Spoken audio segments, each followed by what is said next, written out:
이 시간 우리에게 주신 언약의 말씀은 본문이 바뀌었습니다. 시편 23편입니다. 시편 23편 1절부터 6절까지 말씀입니다. 우리 너무나 잘 아는 말씀이지만 잘 아는 게 제일 무서운 겁니다. 오늘 이 시간 우리 함께 합독하여서 읽을 때에 정말 이 고백이 우리의 고백이 되어지는 그러한 은혜가 있기를 바랍니다. 함께 합독하시겠습니다. 여호와는 나의 목자시니 내게 부족함이 없으리로다. 그가 나를 푸른 풀밭에 누이시며 쉴만한 물가로 인도하시는도다. 내 영혼을 소생시키시고 자기 이름을 위하여 의의 길로 인도하시는도다. 내가 사망의 음침한 골짜기로 다닐지라도 해를 두려워하지 않을 것은 주께서 나와 함께 하심이라. 주의 지팡이와 막대기가 나를 안위하시나이다. 주께서 내 원수의 목전에서 내게 상을 차려주시고 기름을 내 머리에 부으셨으니 내 잔이 넘치나이다. 내 평생의 선하심과 인자하심이 반드시 나를 따르리니 내가 여호와의 집에 영원히 살리로다. 아멘. 정말 우리의 마음에 하나님의 소원이 담겨야 되겠습니다. 우리가 예배를 드리러 오면서도 우리 자신이 고린도전서 3장 16절에 보면은 우리가 곧 하나님의 성전이지 않습니까? 그런데 그렇다면 내가 강도의 소굴이 되어 있지 않는가를 봐야 돼요. 유대인들처럼 장사하고 돈을 막 바꾸고 그런 표시나게 드러나게 그렇게 강도의 짓을 하는 그러한 부분들도 있겠지만 우리 안에 나도 모르게 내 속에 표시나지 않게 내 동기와 또 나의 어떤 욕망을 이루기 위해서 예배와 또 이 하나님을 또 그리스도를 내가 이용하고 있지 않는가 우리는 꼭 살펴봐야 됩니다. 정말 나의 동기와 욕망이 아닌 오직 하나님의 뜻을 붙잡고 예배하는 그러한 우리 교회가 되어줄 수 있도록, 그리고 우리 안에 정말 하나님의 소원인 이방인들과 이방인 그리고 또 병든 자들 그리고 우리 후대들이 마음껏 뛰어놀 수 있는 교회가 세워질 수 있도록, 이거는 교회가 하도록 기다리고 바라보는 게 중요한 게 아니라 나로부터 시작되어져야 돼요. 내 안에 이 세 가지들이 딱 세워져야 됩니다. 내 안에 이 세 가지들이 마음에 품어지면 교회 안에 자연스레 이게 소통되어진 사람들과의 만남을 통해 팀이 이루어지게 됩니다. 그 팀이 이루어지게 될 때 교회 안에 시스템이 세워지는 거예요. 그리고 여러분 삶의 현장도 진짜 하나님의 복을 받기를 원하십니까? 먼저 그의 나라와 그의 의를 구해야 돼요. 그게 뭐냐? 세 가지들입니다. 이 시대에 저는 암만 봐도 시대를 봐도 정말 이 세 가지들이 이게 다 요것만이다는 아니겠지만 근데 가장 큰 문제예요. 이 시대의 가장 큰 문제. 지금 우리나라에 200만이 넘는 다민족들이 들어와 있습니다. 여러분 살고 있는 지역만 보세요. 그 다민족들이 전부 우상 가지고 들어와 가지고 자기들이 나중에 진짜 자기들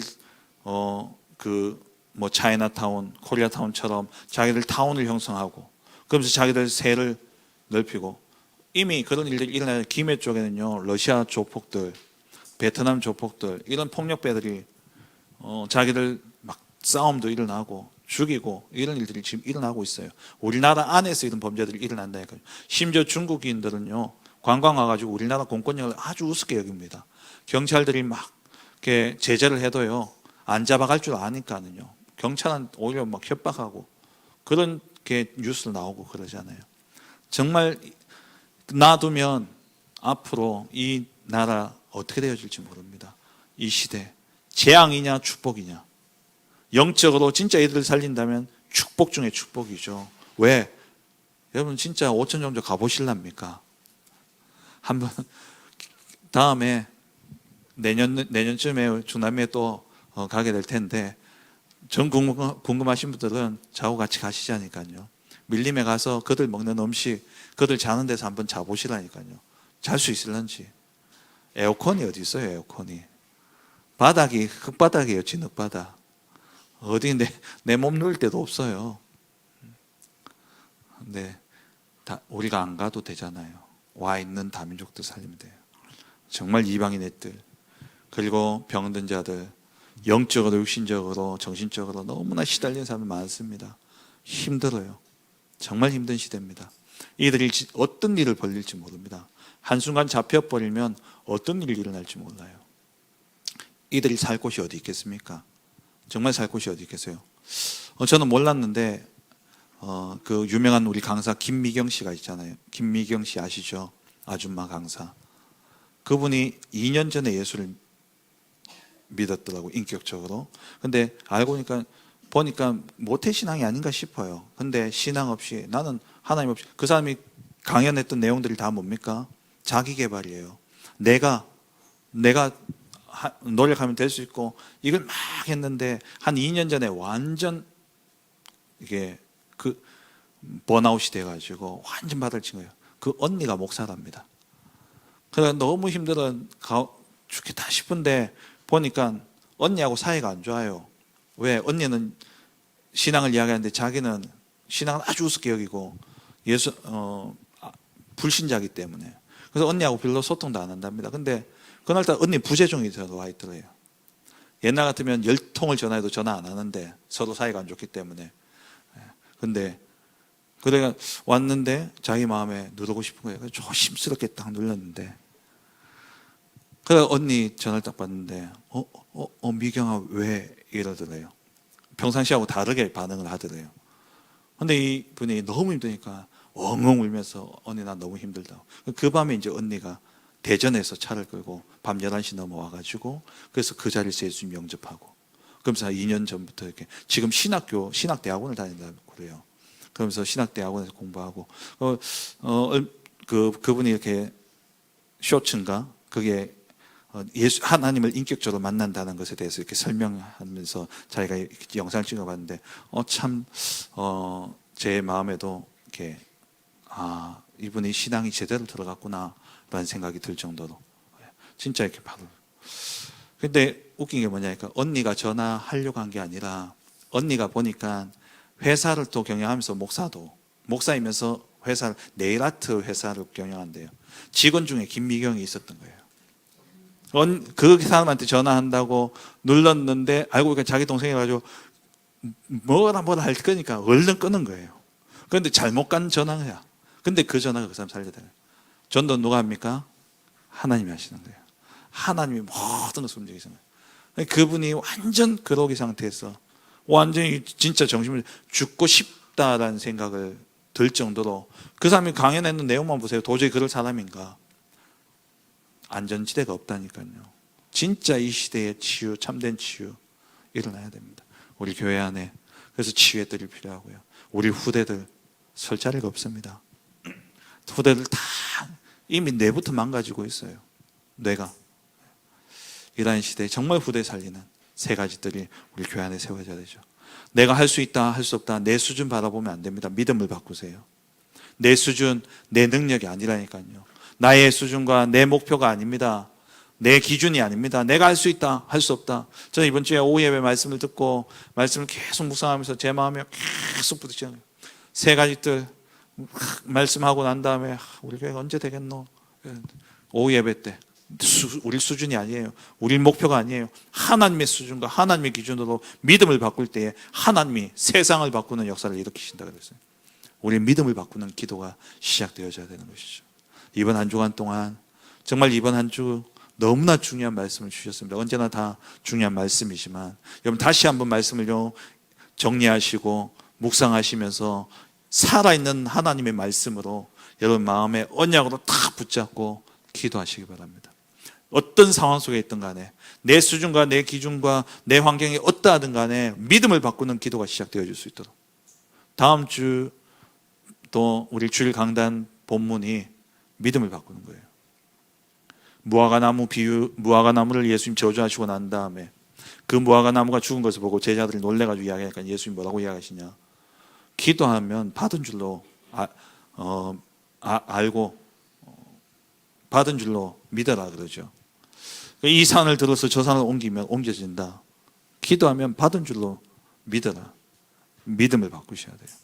정말 믿음을 바꾸는 기도를 통해 우리의 수준과 내가 가진 것, 내 능력과 상관없이 하나님이 하시는 역사를 보는 정말 우리 교회가 우리 구성원이 어떻든 또 우리 모인 숫자가 어떻든 우리의 수준이 어떻든 상관없이 하나님이 하나님의 전도를 행하시는 그 역사를 보는 복된 우리 교회가 되어지길 주의 이름으로 축원합니다.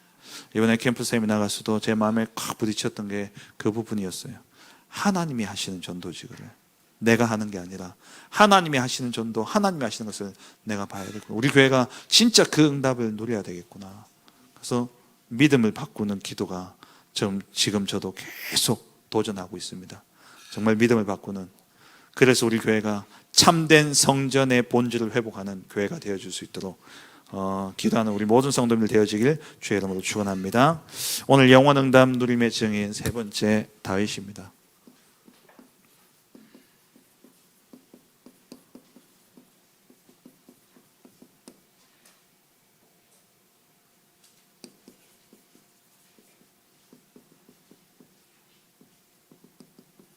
우리가 성경을 보면서요, 성경을 잘 알기 때문에 성경을 보면서도 속는 부분이 있어요.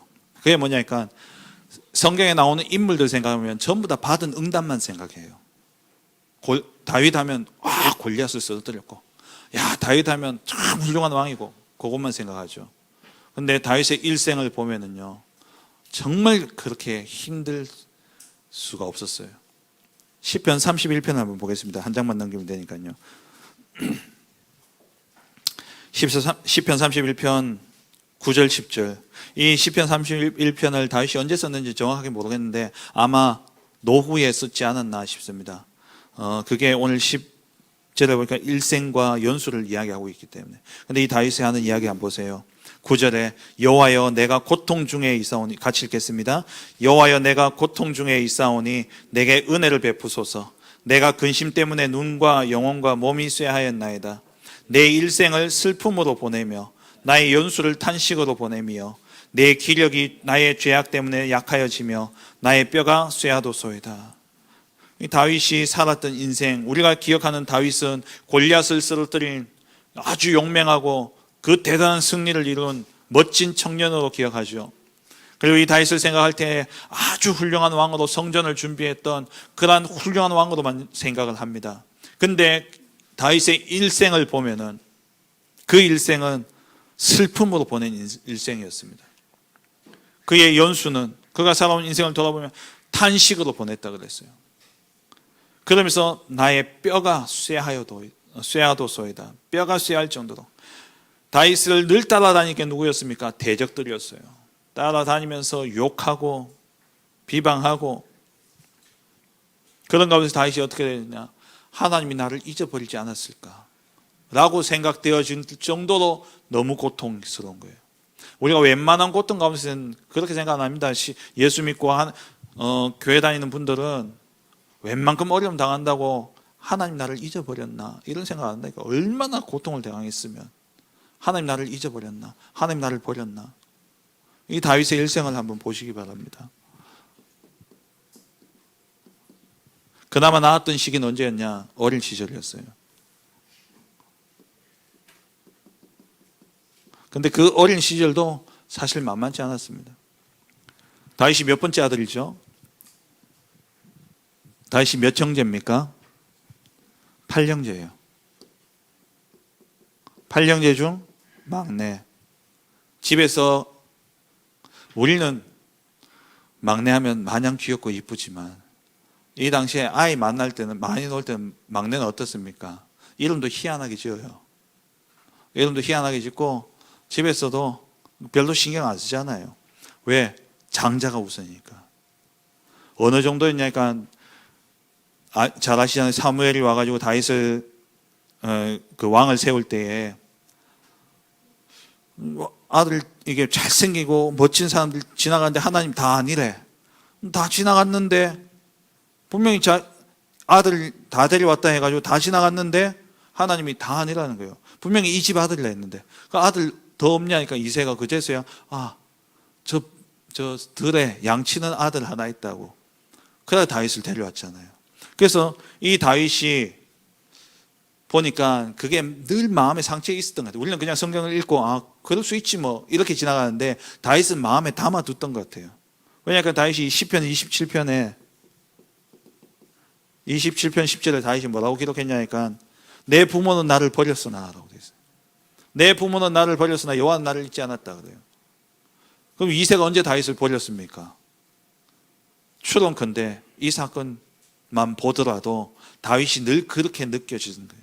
어릴 때는 우리 다 지중심 아닙니까? 어릴 때는 다 자기 중심이야. 저도 그랬다 그랬잖아요. 제가 제일 귀여움받고 제가 제일 사랑 많이 받았는데 늘 저는 형, 누나 더 사랑하는 것처럼 보여주고 그랬었어요. 다윗이 버려진 것처럼 어릴 때 얼마나 그 상처가 심했겠습니까? 최근에 그 미국에서 드라마를 그 다윗에 관한 드라마를 만들었더라고요. 그래서 제가 잠깐 봤는데 진짜 그런 그 성경에는 나오지 않는 내용인데 거기서 어떻게 표현했냐니까 다윗을 그 첩의 아들로 그렇게 표현을 했어요. 그러니까 그게 성경적이지 않는 것처럼 보여지는데 근데 이걸 봤을 때는 그렇게 느껴질 수도 있을 것 같아요. 이런 모습들 봤을 때. 그러니까 거기서 다윗을 완전 버려진 아버지가 다윗을 인정하지 않는 이런 모습으로 나오더라고요. 그런 다윗의 어린 시절. 이런 가운데서 다윗이요 아버지는 누구밖에 없겠습니까? 물론 이새가 나의 아버지지만 그런 가운데서 늘 다윗은 하루 중에 대부분 어디서 보내냐? 이 목동으로 보내잖아요. 목동으로 있는 가운데 다윗은 할 수 있는 게 임마누엘이죠. 노바디가 영원 응답의 시작이라니까요. 아무도 도와줄 자가 없고 아무도 나를 돌아볼 자가 없고 아무도 나에게 신경 써주지 못하는 거기가 영원 응답의 시작의 자리예요. 다윗이 거기서 시작되어졌잖아요. 목동에 양밖에 없어. 인정해준 건 양밖에 없어. 양만 자기 말 듣고 형이고 아버지고 다 다윗을 그렇게 여기지 않는 그때 그 자리 노바디의 그 자리에서 다윗이 뭘 누렸냐? 임마누엘을 누린 거죠. 그러면서 여기서 유일성의 응답을 누리는데 300%의 전문성을 누리잖아요. 어느 정도로요? 먼저는 다윗이 찬양을 좋아하니까 수금을 키는데 어느 정도를 잘 키냐니까 궁중악사가 될 정도로 사울이 이 악신에 시달리니까 신하들이 이게 그 음악을 들으면 악기 소리를 들으면 낫지 않겠냐 그래가지고 왕한테 건의하니까 그럼 찾아봐라 해가지고 수소문해서 잘하는 애를 찾은 게 다윗이었다니까요. 그러니까 이 수금으로서는 완전 300%의 전문성을 누린 아들이에요. 그거 어디 있어요? 노바디 현장에서. 어떻게 보면 오직 하나님 바라보고 할 게 오직 하나님 찬양하는 일밖에 할 게 없었어요. 그리고 또 물맷돌 뭐 이건 설명 안 해도 아시잖아요. 골리앗을 쓰러뜨릴 정도고 사자와 곰을 그 입을 찢어버리고 이길 정도로 완전 300%의 전문성을 가진 자였죠. 그리고 또 하나가 뭡니까? 묵상에 있어서 완전 전문가였죠. 다윗의 시편의 70편 가량이 다윗의 시로 채워져 있지 않습니까?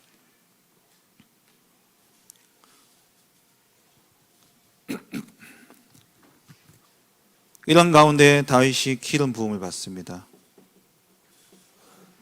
이 기름 부음 받는 이 시간이 바로 어떤 시간입니까? 하나님의 언약이 전달되어진 시간이에요. 언약이 완전 각인되어진 시간. 왕이 될 것이다. 좋은 소리죠. 좋은 말이고 얼마나 좋겠습니까? 근데 그보다 더 중요한 언약이 사무엘을 통해서 전달되어진 겁니다. 이 당시에 언약궤는 어디에 있었습니까? 블레셋의 엘리 때에, 사무엘이 어릴 때에, 엘리 제사장이 있을 때에 언약궤가 블레셋에 빼앗겨 버려요. 빼앗겼다가 몇 달 있다가 블레셋의 그 신전에 자꾸 재앙이 임하니까 그래서 블레셋에서 언약궤를 돌려보냅니다. 어미 소의 그 수레를 끼워가지고 언약궤를 실어서 보내요. 송아지는 어디요? 집에 놔두고요. 그러면 소는 그냥 놔두면 소는 어디로 오겠습니까? 새끼한테 오게 되겠어요. 그래서 이 사람들이 어디로 가는지 보자. 진짜 하나님이 하신 거라면 저 유대 땅으로 가지 않겠냐. 아니면 돌아오면 이거는 하나님이 아니라 우연이다. 그래가지고 블레셋 사람이 언약궤를 수레에 실어서 보내는데 이게 돌아오지 않고 베세메스로 가게 되어지죠. 그 베세메스에 아비나답의 집에서 몇 년을요? 20년을 거기에 방치되어지는 거예요. 언약궤가. 그 20년의 시간이 언제냐? 이 시간. 여전히 다윗이 기름 부바를 그때에도 이 언약궤는 그 블레셋 근방에 있는 기럇 여아림이라는 지역에 아비나답의 집에 20년간 방치되어져 있는 겁니다. 성전에 옮겨지지도 못하고. 이걸 사무엘이 다윗에게 이야기했을까요? 안 했을까요? 다윗이요. 그래서 왕 되자마자 다윗이 한 게 뭡니까? 언약궤 가져오는 일이었어요. 언약궤를 가져오는 일. 정확한 언약이 전달된 시기였죠. 근데 이런 가운데서도 다윗의 이전에 어땠다고요? 그 상황은 노바디의 상황이에요. 그리고 아무것도 없는 나싱의 상황이었죠. 여기서 영혼 응답이 시작되어진 겁니다. 다윗의 일생을 보면은 진짜 다윗의 일생이 너무나 슬픔으로 보냈고 탄식으로 보내던 그런 일생이었지만 그 모든 상황들 속에서요, 다윗은 영원 응답을 누렸던 거예요. 여러분, 하나하나 다윗을 보면요, 진짜 너무 힘든 시간을 보냈습니다. 그럼 다윗의 일생을 보면 다윗이 골리앗을 쓰러뜨리고 난 다음에 뭐 했습니까? 바로 여기 네 번째 골리앗을 쓰러뜨리죠. 골리앗을 쓰러뜨렸을 때 나이가 15세에서 한 17세 나이라고 학자들은 이야기합니다. 이때 다윗이 얼마만큼 정확하게 영원 응답을 누리고 있었냐. 골리앗 앞에 딱 섰을 때 너는 칼과 창과 단창으로 나오지만 나는 네가 모욕하는 만군의 여호와의 이름으로 내가 나아간다.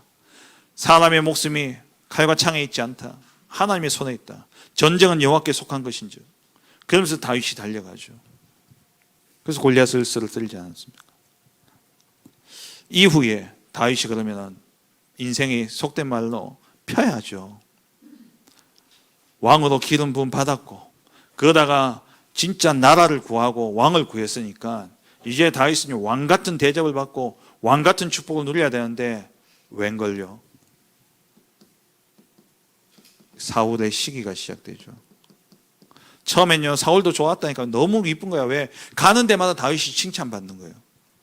다윗이 그래서 군대의 장군으로 보내는 데마다 그쪽에서는요, 다윗을 칭찬하고 난린 거예요. 전쟁은 또 하기만 하면 이기죠.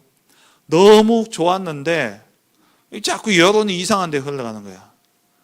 이 여자들이요, 다윗을 이기고 오면 다윗한테 막 사울이 죽인 자는 천천히요, 다윗이 죽인 자는 만만이로다. 사울은 1000명을 죽였다면 다윗은 10,000명을 죽였다. 이러면서 여론이 다윗에게 막 쏠려가니까 이 사울이 어떻게 했냐. 그때부터 사울이요, 다윗을 주목하기 시작한 거예요. 그 주목한다는 게 뭔 말입니까? 이게 딴 마음 품나 안 품나. 이게 쿠데타 이렇게 나은 게들 이렇게 나. 거기에 딱 신경이 다 가버린 거예요. 거기에 24. 그럼 어떻게 보이는 줄 아세요? 여러분, 마음에 어떤 한 사람에 대한 의심이 딱 들어왔다. 그 의심을 가지고 그 사람 계속 쳐다보면요, 모든 게 다 그 의심대로예요. 다 그렇게 보여진다니까요. 사울이 보니까 이 다윗이요, 이때 다윗이 나이가 몇 살이냐? 20살도 안 됐다니까요. 골리앗을 쓰러뜨릴 때가 17살이었는데 기껏해야 10대였다니까. 10대. 그런 다윗을 시기해가지고 너무 시기하다 보니까 어떻게 돼버리냐, 악령에게 사로잡혀버린 거예요. 우리가 마음 생각이 뭔가 탁 집착하고 뭔가 이렇게 푹 빠지게 되면 어떻게 되냐, 악령에게 완전히 잡혀버립니다. 사울이 그렇게 완전히 잡혀버린 거예요. 그러니까 어느 정도냐, 이 사울이요, 다윗을 죽이려고까지 했잖아요. 근데 이 다윗이, 그러니까 사울도 아는 거예요. 이 다윗이 수금을 타는데 창을 던져요. 던져놓고도 사울은요 두려워하는 거예요. 다윗을. 왜? 알거든. 자기에게서는 하나님의 영이 떠났는 줄 알고. 근데 다윗을 보니까 하나님이 함께 하시는 거예요. 다윗에게 하나님이 함께 하시는 것을 이 사울이 알고는요 두려워가지고 어떻게 하냐, 다윗을 저 멀리 보냅니다. 멀리 보내가 천부장으로 삼았는데, 천부장으로서 백성들의 어려움들, 그런 판결들을 쭉 하는데 백성들이 더 좋아하네. 더 좋아하는 거예요. 왜?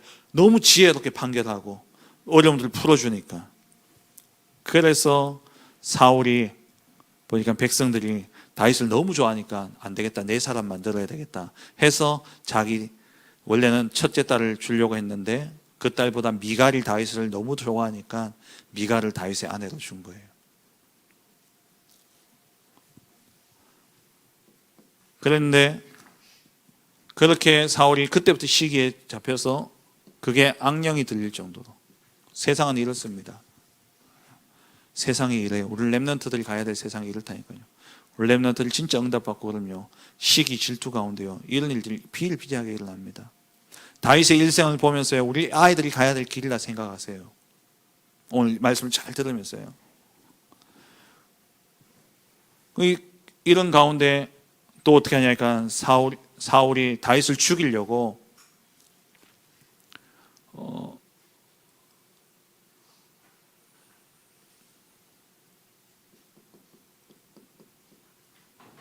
사울을 죽이려고 그러니까 청부업 살인 청부업자를 보내요. 그러니까 자객을 보내는 거예요. 자객을 보내는데 미갈이 뭔지 알고 다윗을 빼돌리죠. 이게 계속 되어지는 겁니다. 이 사울의 시기로 계속 이런 일들이 일어나는 거예요. 결국에는 요나단이 아버지가 다윗을 진짜 죽이려고 하는 걸 알고는 요나단이 다윗을 피난케 하죠. 그래서 이때부터 다윗이 피난이 시작되어집니다. 다윗의 도피 생활이 몇 년이냐? 10년에서 13년이라 그래요. 다윗이 왕이 된 나이가 30세이기 때문에. 그래서 10에서 13년을 다윗이 도망 다니는데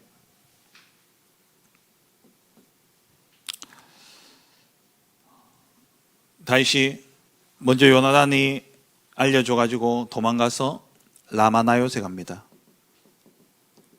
라마나요시 어디냐? 사무엘이 있는 곳이에요. 이 사무엘이 있는 곳에 가서 피하니까 사울이 다윗을 잡으려고 그 전령을 군대를 3번이나 보내요. 그런데 처음 왔는 군대가 가다가 하나님이 이들을 예언케 하는 거예요. 예언하다가 돌아오고 두 번째 보는데 갔는데 또 예언하고 세 번째 보는데 또 예언하고 안 되겠다, 내가 가야 되겠다 갔는데 사울이 또 예언하고 그래가지고 이때 다윗을 잡지 못하게 되어지죠. 그리고 다윗이 어디로 피하느냐? 놉당으로 피합니다. 놉당에 피하는데 이 놉당에 아히멜렉이라는 제사장이 있었어요. 이 아히멜렉에게 피하는데 이 다윗이 도망 다니니까 배고프잖아요. 그래서 놉당에 가서 아히멜렉한테 먹을 게 없냐 하니까 그때 내준 게 진설병인 거예요. 진설병. 그래서 예수님이 그 안식일에 먹을 거 이야기할 때에 다윗이 여호와의 전에 있는 그 진설병을 먹은 걸 알지 못하냐 이야기하는 그 배경이 이 배경인 거예요. 올려져 있는 걸 준 게 아니라 마침 이제 한 주마다 이 떡을 갈아야 되기 때문에 올렸던 떡이 내리고 새 떡을 올렸는데 그 내린 떡을 이제 준 겁니다. 그걸 이제 다윗이 먹고, 다윗이 무기가 없으니까 이 아히멜렉의 집에 여기에 마침 뭐가 있었냐? 골리앗의 칼이 있었어요. 다윗이 들고 골리앗 목을 잘랐던 그 칼이 이 아히멜렉 집에 있었던 거예요. 아히멜렉이 그 칼을 내어주고, 그래서 다윗이 거기 있다가 이제 떠납니다. 떠나는데 나중에 사울이 거기에 다윗을 도왔다는 이야기를 듣고요. 이 놉당의 제사장 85명을 죽이고 그곳에 이 땅에 있던 남자, 여자, 아이들까지 다 죽이고 가축까지 다 죽여버려요. 완전 전멸시킨 거예요. 멸절시켜버린 거죠. 악령에 완전히 사로잡혀가지고. 그러니까 이 다윗이 이때부터 내가 이 유대 땅에 몸을 붙이고 숨겼다가는 우리 백성들이 다 죽겠구나. 그래가지고 다윗이 이때부터는 어디로 갔냐? 광야로 갑니다. 광야로 가고, 처음에는 광야로 가기 전에 어디 갔냐니까 블레셋으로 피해요. 원수의 나라로 피하는 거예요. 그래서 처음에 가니까 조용히 있었는데 사람들 눈치를 챈 거죠. 저 다윗 아니냐? 그래가지고 여기서 이제 미친 척 하죠.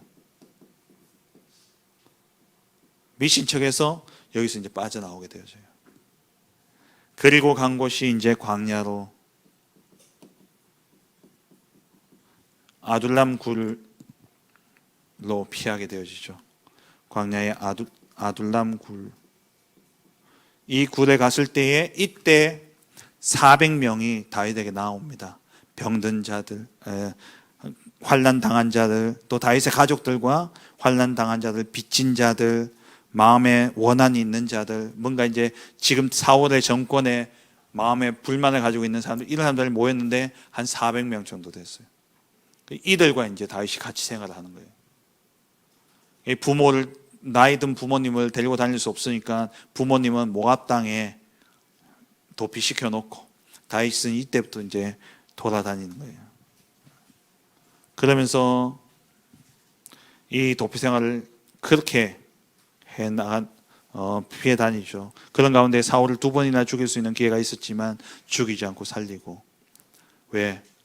뭘 누렸기 때문에. 그 모든 상황, 너무나 상황은 어렵고 힘들었지만 오늘 시편의 고백처럼 그 현실은, 진짜 다윗의 현실은 슬픔뿐이었고 탄식밖에 없었고, 얼마나 근심했던지 눈과 영혼과 몸이 쇠할 정도로, 그리고 뼈가 쇠할 정도로, 뼈가 삭을 정도로, 그 정도로 너무나 고통스러운 시간을 보내고 있었지만 다윗의 진짜 마음은 어땠냐? 31편 14절을 보면 여호와여 그라여도 나는 주께 의지하고 말하기를 주는 내 하나님이시니라. 그래도 하나님을 의지했어요. 영원 응답 속에 들어갔던 거죠. 왕이 된 후에는 그러면 편했습니까? 왕이 편하다고 생각되어지십니까? 대통령이 편할까요? 저는 이번에 한미 정상회담 보면서 문득 그런 생각이 들더라니까요. 앞에 기자들 쫙 있고 둘이 대화를 해야 돼요. 단어 하나하나, 말 하나하나, 조사 다 신경 써서 해야 돼요. 왜? 자칫 잘못하면 이게요, 상당한 잘못된 의미를 전달할 수 있기 때문에. 그래서 저는 그 생각 갑자기 들더라니까요. 야, 난 저기서 입이나 뻥끗 할 수 있을까? 이게 또 미국 대통령 앞이잖아요. 이재명 대통령 말 잘하대요. 잘 지혜롭게. 야, 이 대통령이 참 쉽지 않구나. 대통령 기간에 비행기 타고 돌아다니는 그 거리가 얼마입니까? 밤이나 잠이나 자겠어요. 미국 대통령 만난다. 그럼 거기에 대한 자료들, 준비들 얼마나 했겠습니까? 왕이요, 보통 어려운 자리가 아니라니까. 그렇다고 백성들 다 좋아하나 합니까? 그럼 저는요, 누가 옆에서 안 좋은 소리 한마디만 해도요, 저는 좀 마음에 오래 가더라고요. 신경 쓰여요. 어떤 분이 제 속에 뭐라 했다. 그분이 앞에 앉아 있다. 그러면 자꾸 신경 쓰여요, 저는. 근데 그 많은 비난과 이야기를 듣는데 과연 왕의 자리가 쉽냐? 다시 이야기했듯이 내 일생이 슬픔으로 보내고 내 연수가 탄식으로 보냈다고 그랬잖아요. 왕이 된 후에도 처음에 유다 왕이 됩니다. 유다 지파만 다윗을 왕으로 세워요. 요 기간이 헤브론에서 왕이 되는데 이게 7년 6개월. 나머지 11지파는 다윗을 왕으로 인정도 안 했어요. 그러다가 이스라엘 모든 지파가 와서 다윗을 왕으로 세웁니다. 이스라엘의 왕이 되어지죠. 7년 6개월이 지나고 난 다음에. 그리고 다윗이 언약궤를 옮깁니다. 다윗 성전을 짓고 언약궤를 옮겨오죠. 옮기다가 또 사람이 죽어요. 그래가지고 못 옮기고 놔뒀더니만 이 오베데돔의 집에 한 석 달 동안 있는데 들리는 소문에 오베데돔이 엄청 복받았다는 거다. 그래 이 다윗이 안 되겠다, 옮겨야 되겠다. 그래가지고 이 언약궤를 옮기면서 얼마나 기뻤든지 막 춤을 추는데 바지가 내려가는지도 모르고 막 춤을 췄잖아요. 하나님의 언약궤가 돌아오는 거고. 그리고 다윗이 성전 건축을 하나님 앞에 결단하게 되어지죠. 근데 하나님이 허락지 아니하시죠. 이때 다윗이 성전 건축을 하기로 함으로써 하나님께서 다윗에게 주신 다윗의 언약이라고 이야기하죠. 다윗의 왕위를 하나님이 보전하는 겁니다. 사무엘하 7장에 사무엘하 7장 13절부터 16절에 내가 사울을 버린 것처럼 너를 버리지 않겠다. 너와 내 집의 왕위는 내가 끝까지 영원히 내가 보존하겠다. 그 언약은 다윗에게 대한 보장도 되어지지만 다윗의 후손으로 오실 그리스도, 영원한 왕, 그 그리스도에 대한 언약을 하나님 주신 거예요. 이 다윗이 그 언약을 다 품고 있었던 거죠. 근데 이렇게 왕으로 성공했지만 우리의 인생이요, 모두 다 훌륭하게 그렇게 마무리가 되어지진 않아요. 다윗이 어떻게 합니까? 바세바와 간음하게 되어지죠.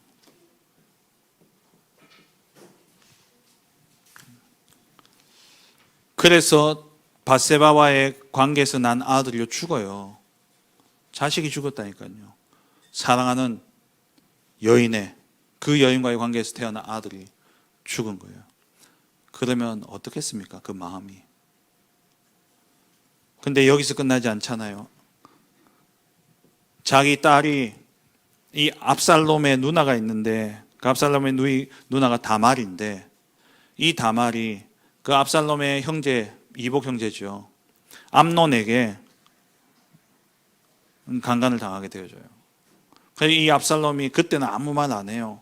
마음에 딱 원한을 품고 있다가 어느 정도 이제 자기가 힘이 딱 생기고 나니까 타작할 때에는요, 가족들을 막 이렇게 초청해가지고 막 잔치를 합니다.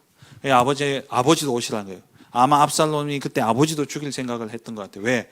자기 누이가 그렇게 돼서 자기 누이가 결국엔 죽거든요. 그것 때문에. 근데 아버지가 이건 문제 삼지 않는 거예요. 그러니까 이 압살롬의 마음에 아버지에 대한 원한, 미움, 그게 꽉 차 있는 상태에서 아버지를 죽였는데 아버지는 나는 안 갈란다 이런 거예요. 그러니까 이 압살롬이 그럼 형제들이라도 다 보내달라. 그래가지고 다윗의 아들들이요 다 가요. 거기서 압살롬이 아들들 다 죽여버려요. 형제를 다 죽여버려요. 이 다윗의 마음이 어떻겠어요? 왕이다. 우리는 다윗이 왕이 되었다. 다윗이 성전 건축을 했다. 이것만 생각하잖아요. 다윗이 골리앗을 쓸 때. 그게 아니라 우리의 인생하고 똑같아요. 좋은 일만 있는 게 아니라니까요. 여러 가지 많은 환난과 어려움과 문제들이 일어나는 거예요. 원치 않는 일들이 일어나는 겁니다. 비참하게. 하루 사이에 자기를 대를 이을 아들들이 다 죽어버린 거예요. 어떻겠습니까? 마음에. 근데 그 죽인 게 내 아들이다. 그 죽인 게 신하였으면 보복이라도 할 수 있지만 이게 내 아들이란 말이에요. 그 다윗이 어떻게 합니까? 압살롬 어찌할 수가 없는 거예요. 근데 이 압살롬이 결국에는 반역을 하잖아요. 다윗이요, 압살롬하고 안 싸워요. 싸워서 이길 수 없기 때문에 안 싸우는 것도 있겠지만 다윗이 자기 아들 다 죽고 없는데 이제. 그래서 다윗이 어떻게 하냐? 도망가잖아요. 도망가는데 그 길 가운데 시므이가 나와가지고 이 피 흘린 자여 피 흘린 자여 하면서 막 저주를 퍼붓잖아요. 근데 그 모든 상황들을 한번 보시라니까요. 이게 그냥 다윗이 참고 지나간 게 아니라니까요. 뭘 돌렸냐? 이 속에 있었던 거예요. 그 모든 슬픔과 아픔 속에 물론 순간 죄를 범하고 바세바의 이 문제 때문에 죄 가운데 있기도 했지만 항상 다윗은요, 죄가 드러날 때는 바로 엎드렸어요. 바로 영원한 응답 속에 들어간 거예요. 내가 무지해서 깨닫지 못했을 때 어쩔 수 없지만 하나님이 내게 깨닫게 하실 때는 다윗이 어떻게 했냐? 바로 하나님 앞에 엎드리고 바로 하나님께 나아갔던 거예요. 영원 응답을 누렸던 다윗. 그래서 근데 이 압살롬을 자기 신하가 죽이잖아요. 그 다윗의 마음이 어떻겠어요?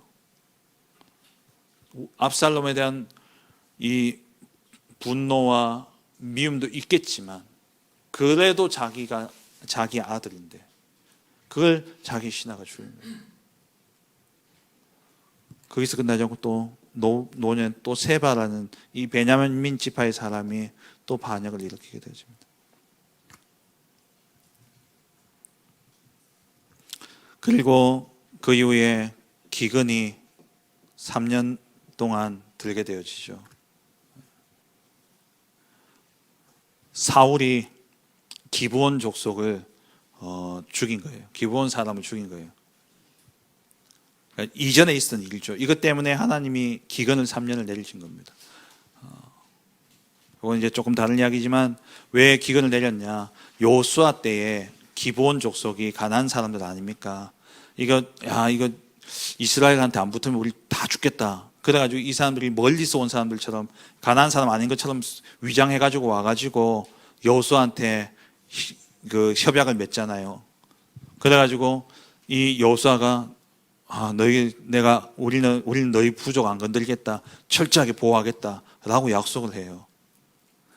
그 언약 때문에 하나님이요, 인간의 실수로 언약을 맺었지만 하나님의 이름으로 언약을 맺었기 때문에 하나님이 그 언약을 지키시는 거예요.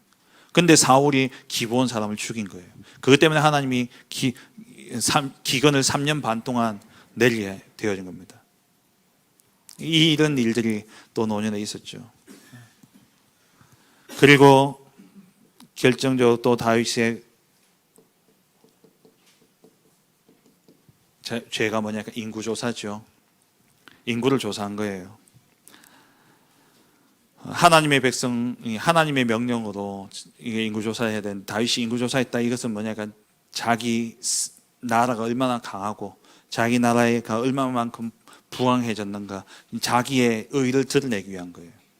하나님 기뻐하시지 않았죠. 이것 때문에 진노로 7만 명이 죽게 되어집니다. 이런 일들, 이 모든 과정 속에 다윗의 마음이 어땠냐? 그걸 잘 보여준 게 오늘 시편 31편이에요. 다윗의 마음이, 그의 일생을 보면은 나의 일생은 슬픔뿐이었고 나의 연수는 탄식뿐이었다. 이게 너무나 이 근심이 심해서 눈과 영혼과 이 뼈가, 몸이 쇠하여지고 뼈가 쇠할 정도로, 그게 다윗의 인생이었어요.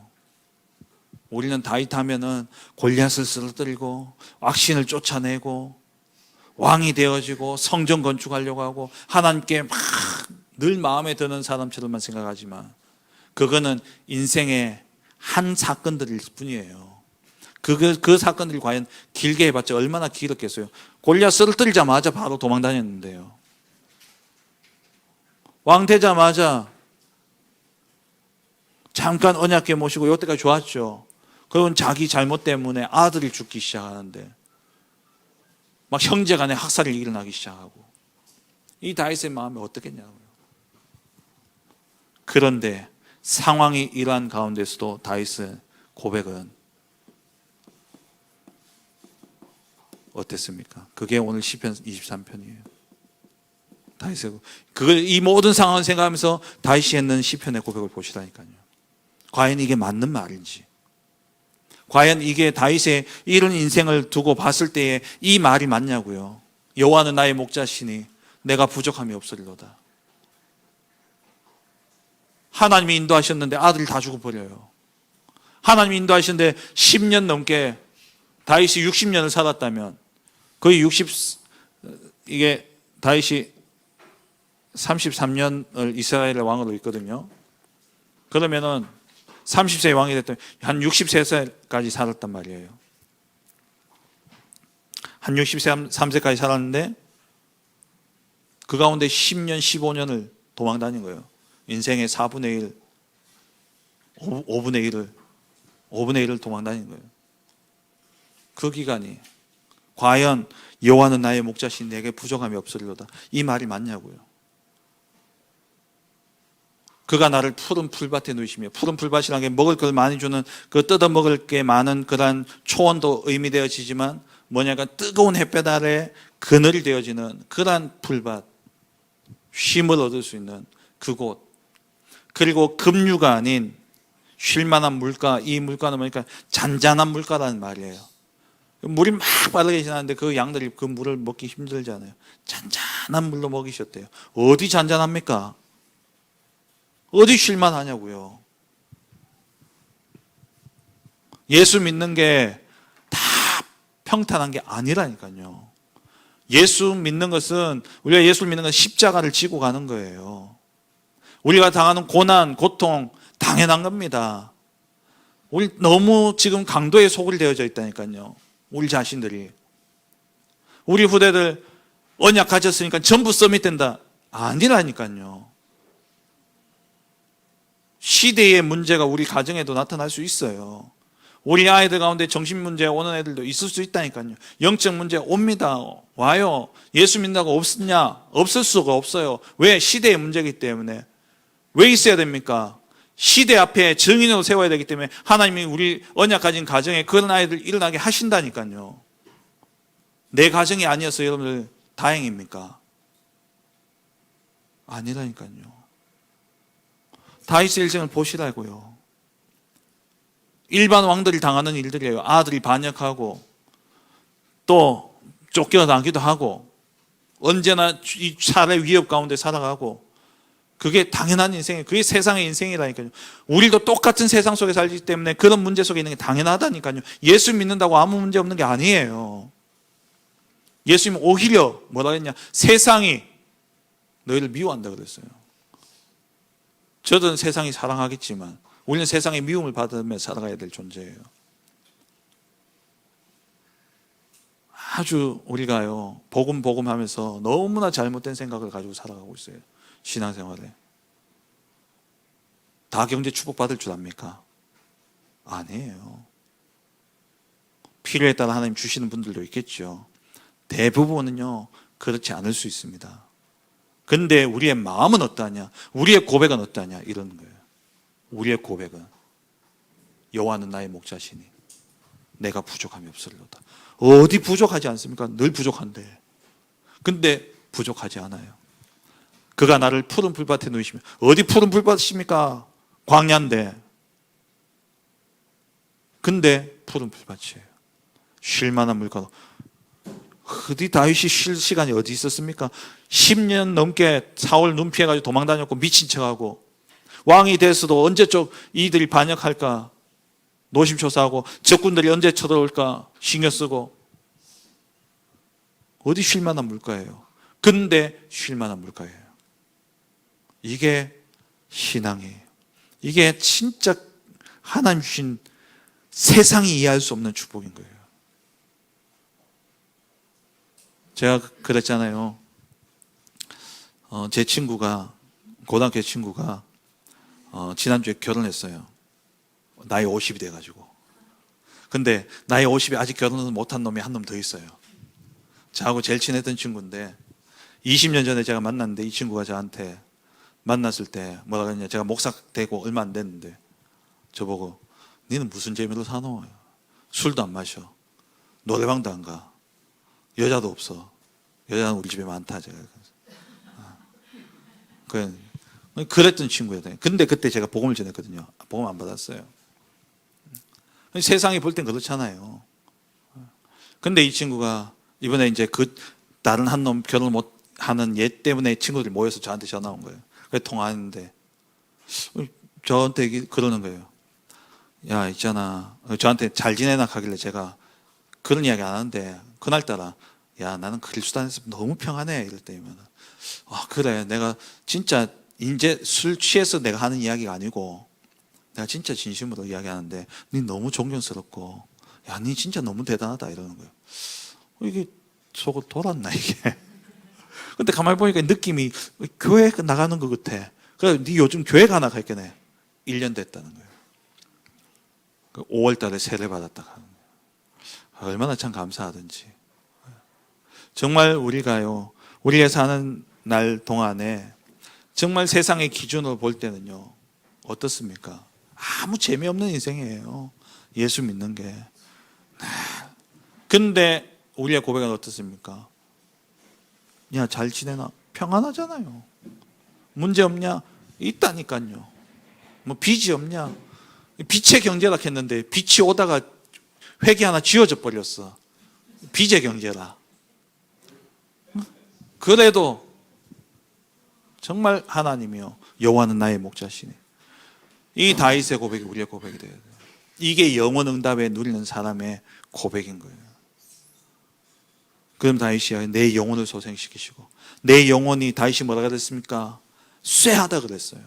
눈과 몸과 영혼이 쇠한데 하나님이 내 영혼을 소생시키시는 거예요.